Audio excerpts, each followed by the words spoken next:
Welcome back to another quick guide. Today, we'll walk you through how to access Android Gallery from PC. Here are the basic steps to access your Android Gallery from a PC.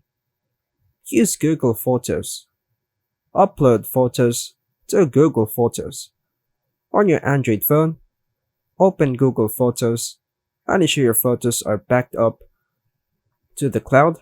You can ensure the backup by tapping on your profile icon on the top right, then tap on Photo Settings, Backup. Here, make sure Backup is toggled on. Access Google Photos on PC. Open a browser on your PC and go to googlephotos.com.